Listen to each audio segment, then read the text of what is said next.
In the wake of last season's demoralizing loss in the deciding game of the league championship series, Los Angeles WNBA team began training camp late last month needing a spark.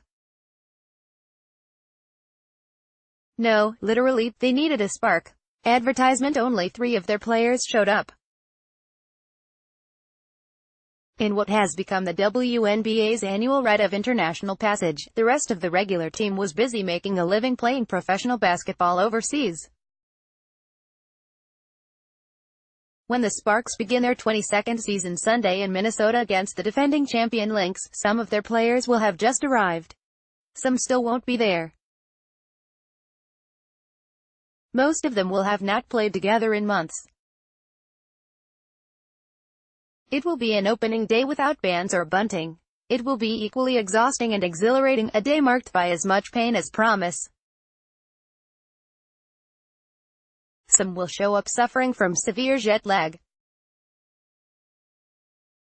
Others will be so weary they can barely walk. All of these tough women will be paying the price for stepping back onto the court seemingly moments after finishing a grueling 7-month international season necessary for them to maximize their earning potential.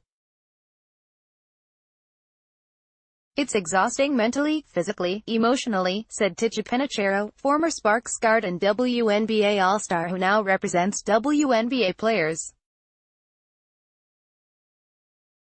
Literally, you get off the plane from one super competitive league and go straight to another one. Sometimes it's like, why am I doing this? Most would rather play only in the WNBA, but the WNBA pays them as much as 10 times less than some foreign teams. More than 75% of the league plays in both places, playing for virtually the entire year, and these annual spring homecomings are no parades.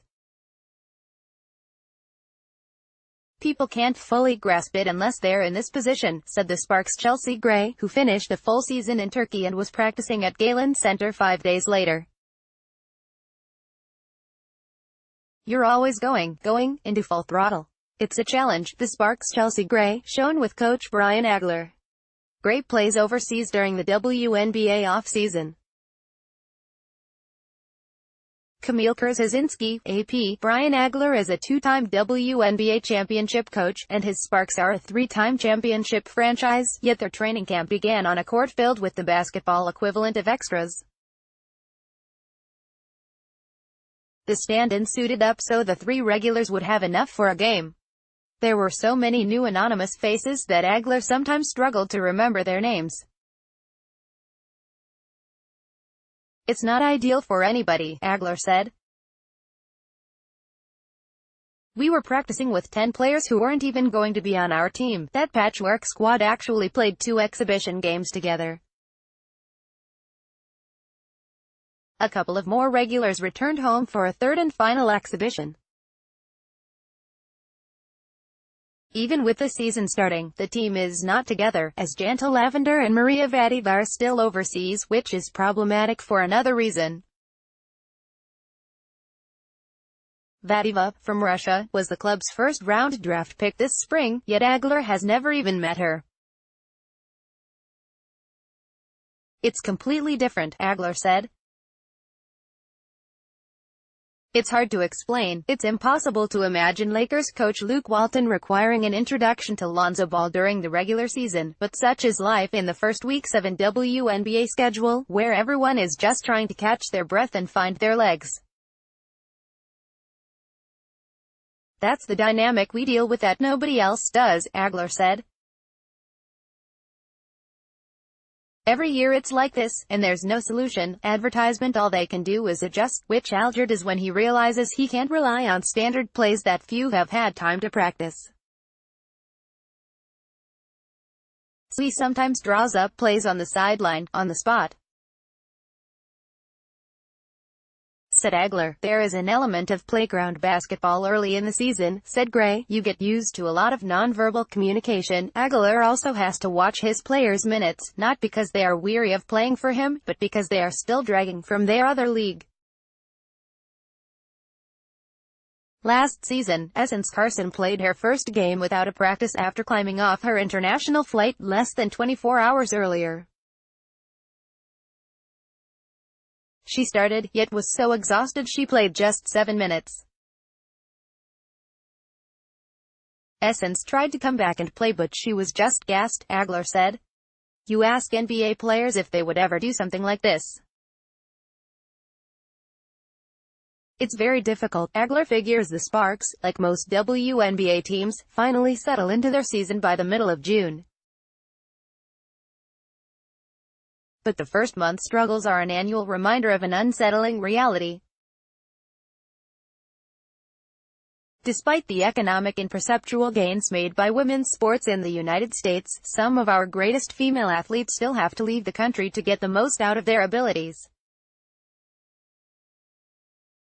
We are tough as nails, we are women with character, Penicheiro said. We have to really hustle if we want to make a career out of this. The Sparks' Alana Beard, left, is embraced by teammate Jantel Lavender after hitting the game-winning shot in Game 1 of last year's WNBA Finals.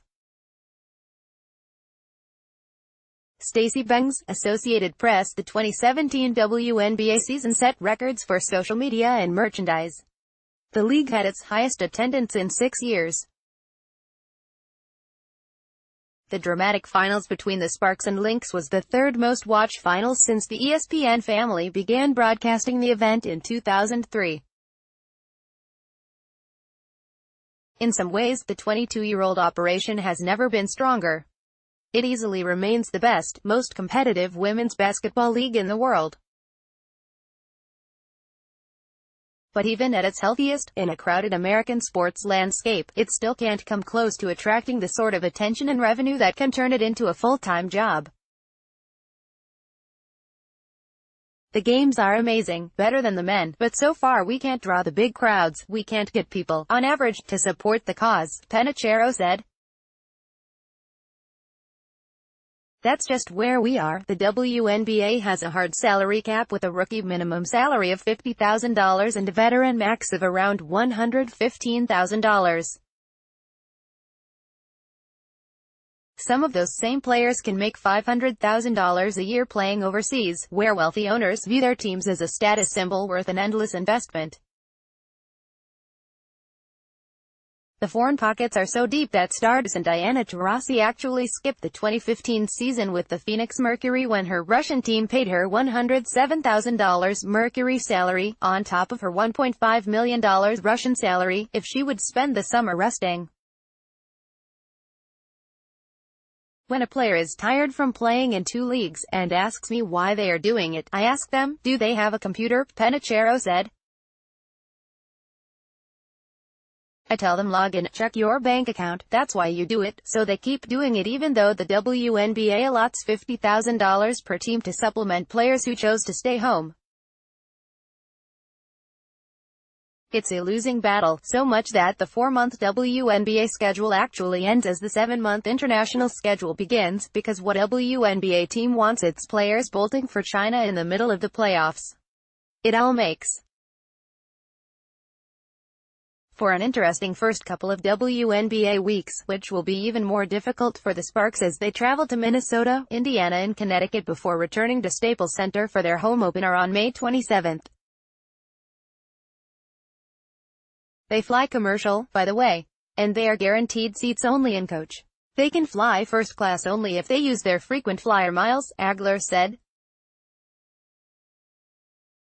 The resilient women of the WNBA may have to fight for everything else, but at least they have plenty of those. Advertisement. Bill.Plaschke at LAtimes.com. Get more of Bill Plaschke's work and follow him on Twitter at Bill Plaschke.